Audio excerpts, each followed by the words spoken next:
Que você se sinta à vontade. Bora lá. Professora, qual a sua formação acadêmica? Bom, eu sou graduada em Pedagogia, fiz também licenciatura em Letras Libras. Logo depois eu fiz Gestão Escolar, especialização em Gestão Escolar e Neuropsicopedagogia. Keila, fale um pouco mais sobre a sua história, o início da sua escolaridade. Houve algo que lhe motivou ou lhe levou a pensar em ser professora? Bom, na verdade, eu nunca pensei em ser professora.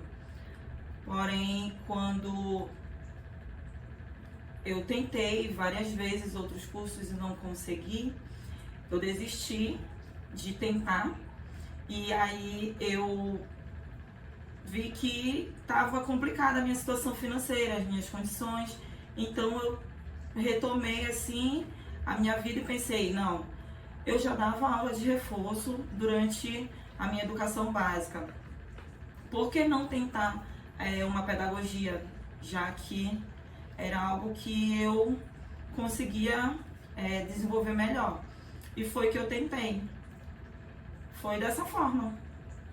Você já deu aula, então sempre deu aula como Isso. aula de reforço, mas sem ter a graduação em si. Então isso fez parte do teu início. Isso seria um início desse projeto de ser professora? No caso, a aula de reforço lhe motivou? Não me motivou. Eu dava aula de reforço, digamos que por necessidade. E porque eu tinha, assim, uma habilidade. Eu me sentia apta para lecionar. E não estava nos meus planos ser professora. Porém, devido a algumas circunstâncias, eu lembrei dessa minha fase e falei, por que não, se é algo que eu tenho uma habilidade, é algo que eu já consigo fazer sem nenhuma dificuldade. E foi então que eu tentei. Nessa minha tentativa eu consegui, consegui passar. Claro, foi uma instituição privada, mas também não deixa de ter os seus desafios como qualquer outra graduação. Como foi o seu processo de formação durante a graduação? Você lembra de alguma dificuldade que tenha lhe exigido muito esforço? Bom, sobre a pedagogia, eu não senti muito a dificuldade. Mas com relação a letras libras, eu senti bastante dificuldade. Eu acho que foi praticamente no curso inteiro. Tanto eu quanto a turma toda, quase que o prédio inteiro, teve reclamações e a gente acredita ter sido por conta da coordenação, da parte que coordena o curso, dessa parte da gestão.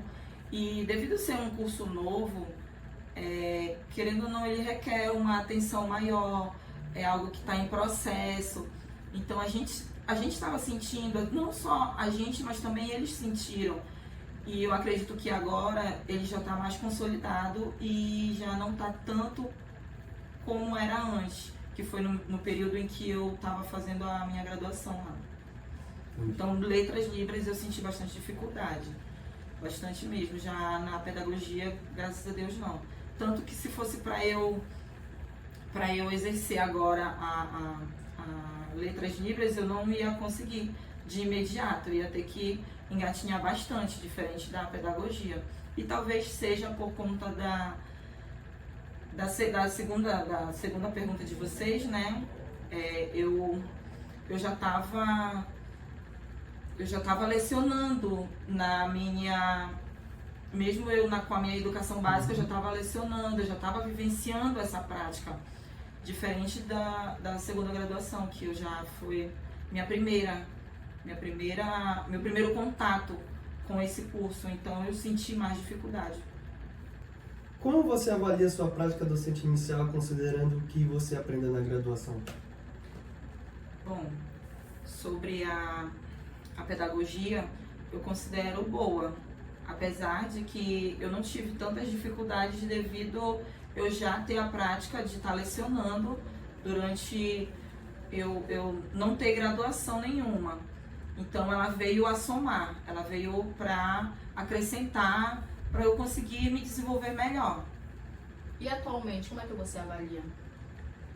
Bom, eu procurei estudar, eu procurei me especializar para que eu pudesse também suprir a necessidade de uma série de alunos que hoje em dia a gente sabe que tem uma diversidade muito grande de crianças com dificuldades e tudo mais.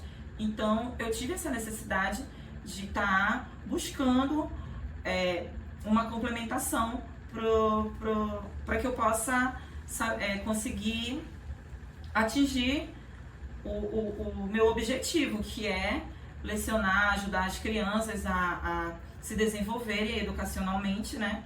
Então, é isso. E você consegue explicar para você qual a importância desses cursos de especialização? Sim. A gente, somente com uma graduação, até mesmo com a educação básica, a gente sempre tem necessidade de buscar algo mais. Então, a gente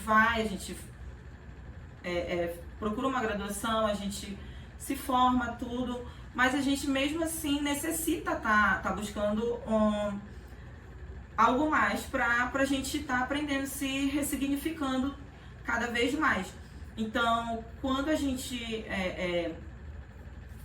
vai em busca de uma especialização, é justamente para que a gente consiga superar alguns obstáculos no decorrer do nosso curso e até mesmo a demanda, né? Hoje em dia, como eu falei agora há pouco, existe uma demanda muito grande na área educacional devido a algumas patologias, algumas dificuldades e tudo mais. Então a gente precisa estar sempre estudando para qualquer eventualidade. Então é importante sim o profissional se especializar. Conte uma experiência bem-sucedida no exercício da docência. Uma experiência, eu acredito que seja essa última agora. Eu saí de uma escola na qual nenhuma das crianças tinha boa coordenação motora, eles não conseguiam pegar no lápis direito, não conseguiu recortar. Então, quando eu cheguei achando que eles já tivessem passado por esse processo, até porque eles já estavam no Jardim 1, então, com relação à coordenação motora, é ensinado no maternal. E quando eles vieram para mim, eles vieram com toda essa dificuldade e eu não esperava. Eu peguei, trabalhei direitinho com eles, foi um trabalho bem formiguinha, mas graças a Deus eles avançaram conforme eu estava ensinando eles, então eles foram avançando. Quando foi em junho, todos eles já conseguiram escrever o nome com bastante firmeza. Então isso aí para mim foi um processo bem sucedido, uma prática bem sucedida. Mesmo eles sendo pequeninos e não sabiam nem pegar direito no lápis, segurar no lápis direito, então para mim foi bem sucedido. E a experiência desafiadora acho que também faz parte, né? Do que você falou agora, mas você tem uma outra experiência que você considera desafiadora? Sim, quando a mesma escola, por incrível que pareça, foi a mesma escola. Eu cheguei e me relataram sobre uma aluna que ela não falava, ela não expressava nenhum sentimento, nenhuma emoção, ela não expressava. Ninguém sabia quando ela estava feliz, quando ela estava triste, quando ela estava aborrecida, ninguém sabia. Ela não falava, não era porque ela era muda, porque ela era surda, não. Ela não tinha nenhuma dessas deficiências. E então eu fiquei bem preocupada. Para mim ela devia ter tido algum trauma.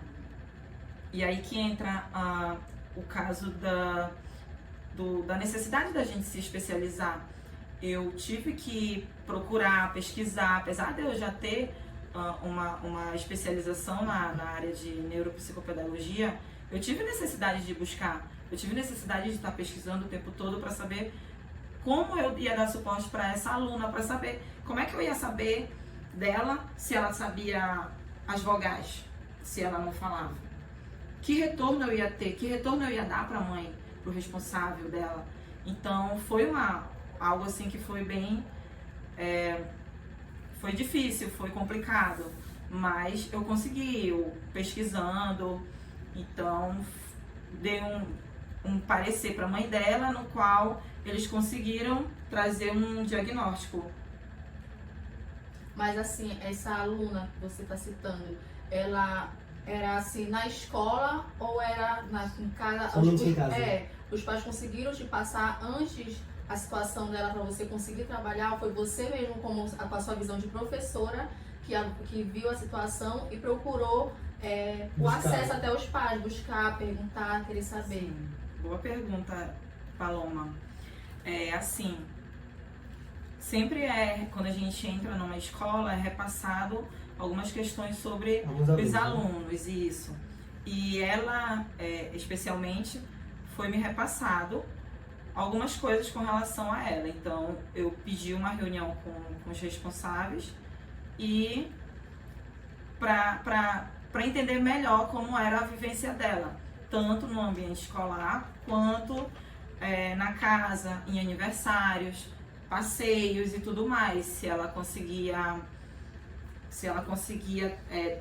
manter contato com as outras crianças, nos aniversários infantis, com os adultos, ou então se a dificuldade, como você perguntou, era só na escola. Eu fiz esse pareamento para dar início a uma pesquisa, para saber direitinho como eu ia dar o suporte. Então sempre é necessário a gente estar, de fato, fazendo as perguntas para os responsáveis, até mesmo para as outras pessoas que fazem parte da escola, que são o diretor, o coordenador, até mesmo a pessoa que está fazendo a limpeza, porque querendo ou não, cada um tem um olhar, cada um vai ver algo que a gente não está vendo. A mesma forma o pai vê alguma coisa e as pessoas que estão na escola vê outras coisas. Então é bom a gente ter colher essas informações para a gente poder formar as nossas ideias e procurar, começar a pesquisar e tudo mais. Então esse processo para mim foi desafiador, até porque eu nunca tinha visto, nunca tinha presenciado. Eu pesquisei, tirei algumas conclusões, a gente sentou de novo, a gente teve uma conversa para poder dar uma acelerada no processo de diagnóstico, porque vocês sabem que é bem complicado essa situação, não existe exame, é tudo um processo mesmo avaliativo, de acordo com o que a gente está vendo ali, aquele momento da criança, do aluno, e enfim. Você já improvisou alguma metodologia durante suas aulas e que tenha percebido algum êxito? Sim. Na escola atual, eu tenho que imprimir as atividades. E tinha acabado, por incrível que pareça, tinha acabado a tinta da minha impressora. E eu tive que improvisar. Então, nesse improviso, eu tinha que trabalhar a letra. Eu não me recordo, mas se eu não me engano, era a letra P. E eu também não sou muito boa em desenhos. Então, eu peguei o material que tinha lá disponível e abri uma letra e ficou perfeita. Tive que fazer várias letras dessas e bem rápido. Foi muito rápido que eu tive que fazer. Nesse intervalo que eu estava fazendo as letras, as crianças estavam fazendo bolinha de papel. E é engraçado, bolinha de papel, quando elas pegam o papel crepom e fazem a bolinha, elas estão trabalhando coordenação motora, não é, elas só estão ali, por acaso. Eu coloquei elas ali enquanto eu estou aqui. Não, eu coloquei elas estão trabalhando ali também a coordenação motora. E estão cortando ali o papel, estão fazendo as bolinhas. E é incrível, tem criança que não sabe. Tem criança que não sabe fazer bolinha. É algo assim, tão simples, mas tem criança que não sabe. Teve trabalhos que ficaram lindos, bolinhas todas perfeitinhas. mas teve também uns que não ficaram tão perfeitos. E no final eu fiz um vídeo, coloquei na parede. Eu sempre gosto de estar colocando na parede os trabalhos que eles fazem, as produções deles, porque isso motiva eles. Uhum. As crianças são competitivas, assim como nós adultos somos competitivos, as crianças também são. Então, quando eles veem todo aquele trabalhinho e percebem que o deles não tá tão legal, eles, não, eu vou melhorar. E também eu faço esse estímulo. Esse aqui ficou lindo, ficou bem legal, esse aqui tá precisando melhorar, né? Bora trabalhar mais, bora fazer melhor. Não, tia, no próximo eu vou fazer melhor. Então foi um trabalho assim que foi inesperado. Aconteceu tudo isso e fiquei sem tinta, não consegui imprimir as atividades, tive que fazer esse recurso para poder não ficar sem atividade em sala de aula. E é isso. E considerando o desenvolvimento, né, da tecnologia da informação, que são as famosas TICs, né, na educação, como você utiliza as tecnologias em sua prática docente? Tecnologia é tudo. Tecnologia é um quadro, tecnologia é um papel. Todas essas coisas que eu uso faz parte de uma tecnologia. Agora, esse recurso, esse aparelho eletrônico que a gente costuma dizer que é o celular, que é um computador, um notebook, a gente não vê em todas as escolas. Então, a escola na qual eu estou trabalhando hoje em dia não tem esse tipo de recurso. Mas eu já trabalhei em escolas que tinham inúmeros, era um notebook para cada criança, um tablet para cada criança. E lá a gente trabalhava de uma forma totalmente diferente. Quem dera se a escola pública tivesse esse mesmo aparato que em muitas escolas privadas tem. Então, a pergunta é como, né, a gente faz o uso.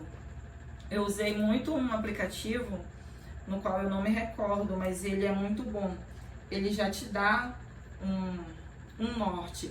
Ele te mostra como é que vai funcionar. Roleta russa. Roleta russa não, é roleta, né? Aquela roleta. Ele já te mostra como é que vai ficar.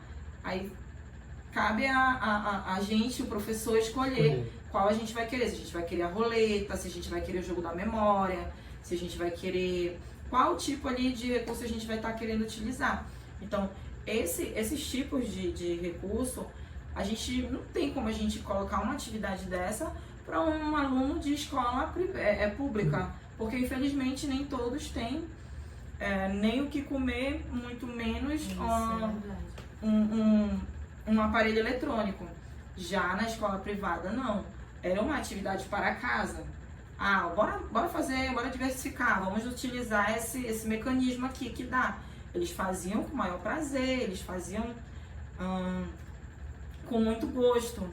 Diferente de agora, né? Eu não tenho não tenho esse suporte, não tenho televisão. Você consegue perceber que há uma diferença nesses dois nichos, que é pública e privada, né? Sim. Você consegue explicar um pouco mais sobre isso, as dificuldades das tecnologias em si, em sala de aula, ser usadas, e falar também da importância. É importante, ajuda vocês como professores a desenvolver outras metodologias ativas com as crianças dentro de sala de aula?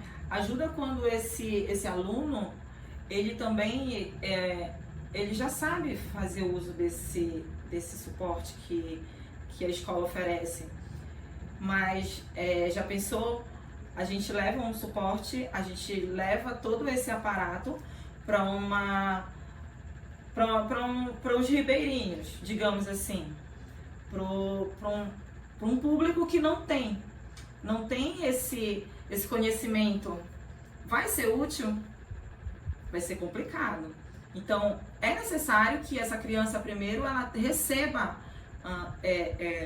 instruções de como fazer o uso desse equipamento para que ela possa estar em sala de aula e a gente conseguir fazer com que ela utilize e todos consigam aprender da mesma forma, todos consigam aprender por igual.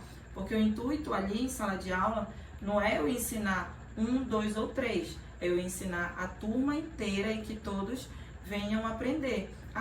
o aluno não aprendeu hoje, mas ele vai conseguir aprender amanhã. Mas que todos no final do percurso consigam aprender no mesmo nível. Porém, se a gente for comparar o ensino, aí já é uma questão totalmente diferente, já são outras nuances, envolve muitas outras coisas que... Você já pensou em desistir de ser professora? Não, eu nunca pensei em desistir. Eu gosto de ser chamada de professora, eu acho muito elegante. Eu amo, mas assim, o que eu pensei foi, e se não desse certo, eu já ter algo pré-pronto. Plano B. Isso. Foi mais ou menos isso. Então não teve nenhuma situação que lhe fez pensar por isso. Sempre foi positivamente, então, o ser professora. Como você falou no início, você não era um sonho, não era uma meta, você tem a vocação de ser professora. Eu acredito que eu nasci para ser professora. É uma coisa assim que não dá para explicar. Eu sempre lecionei, como eu falei, eu sempre lecionei, mas não era algo que eu queria. Hoje em dia já não é algo que eu quero me desvincular. Assim, o professor não ganha bem, todo mundo sabe disso, o professor nunca vai ser rico, todo mundo sabe disso. Eu não sei se ganhar num sorteio desses da vida, numa virada dessa, mas a única coisa que eu pensei foi, se não desse certo, eu tivesse um plano B. Eu tenho um plano B? Não tenho. Todas as minhas especializações foram voltadas para a área da educação, inclusive a minha segunda graduação foi pensada também em dar suporte para os alunos surdos, e eu continuo na mesma trajetória, continuo no mesmo processo. Hoje em dia eu não me vejo fazendo outra coisa, eu só me vejo numa sala de aula, é o que eu me vejo. Você tem uma experiência grande, mas pela sua vivência, você também é uma professora nova, né? O que você diria como conselho, como uma experiência própria aos futuros docentes, aos alunos agora que estudam licenciatura? Sim, muito boa pergunta, Paloma. Ser professor não é fácil, todo mundo sabe disso. Acredito que qualquer curso que hoje a gente vai fazer, a gente tem que querer muito. Não é só o lado financeiro. A gente também tem que gostar. Porque eu acredito que se eu fosse pensar só no lado financeiro, eu já teria desistido há muito tempo. Claro que o lado financeiro conta, porque ninguém vive só de beber água, que é algo de graça em alguns lugares, alguns bairros é de graça. Mas é bem difícil ser professor nesse país. Já dizia Paulo Freire, ser professor nesse país é muito difícil, não é fácil. Mas assim, eu digo de todo o coração, de todo o coração.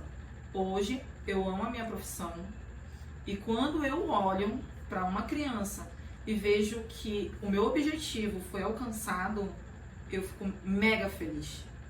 Eu fico muito feliz.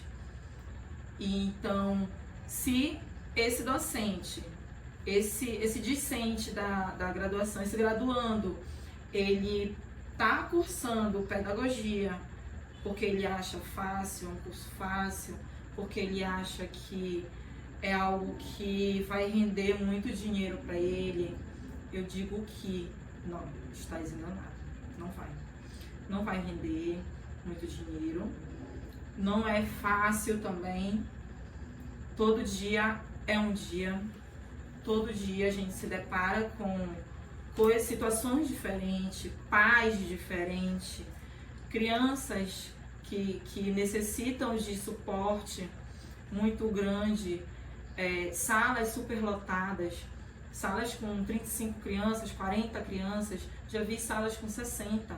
Então, todo dia é dia, todo dia é um dia a ser vencido. Não é, eu tô pronto para entrar na sala de aula todos os dias. Não, tem dias que a gente tá legal e tem dias que a gente entra bem e não sai tão bem assim. Mas, por vezes, a gente pega e se depara com um aluno que vem pra gente e fala: professor, eu consegui, porque você me ajudou. Então, no meu ver, isso não tem preço. Não tem dinheiro que me pague esse sentimento de eu ajudei, eu consegui, eu fiz esse aluno se superar. Para mim, isso é impagável. Quero te parabenizar como professora. Parabéns, Keila, pela sua profissão. Obrigada. É muito importante realmente para todos nós ter esse início, ter professores que nem você, que por mais que você fale que não era o seu sonho, não foi uma coisa planejada, mas você tem a vocação, você tem esse espírito de professora e é mesmo de se inspirar. Como eu, aluna de licenciatura, como meu amigo Matheus também. Então você está sendo uma inspiração para nós e a gente quer te agradecer Motivar a gente muito. também, né? Obrigada pela sua entrevista e parabéns. Eu que agradeço. Eu agradeço muito, Matheus, Paloma, e eu espero que vocês sejam tão bons quanto eu me sinto. Eu espero que vocês sempre busquem também e consigam motivar outras pessoas, outras crianças, outros alunos, outros adolescentes, porque aí fora tem uma gama de alunos esperando por vocês. Então eu espero que vocês consigam alcançar o objetivo de vocês e o deles também, né? Obrigada pela oportunidade. Encerramos a nossa entrevista por aqui. Muito obrigado.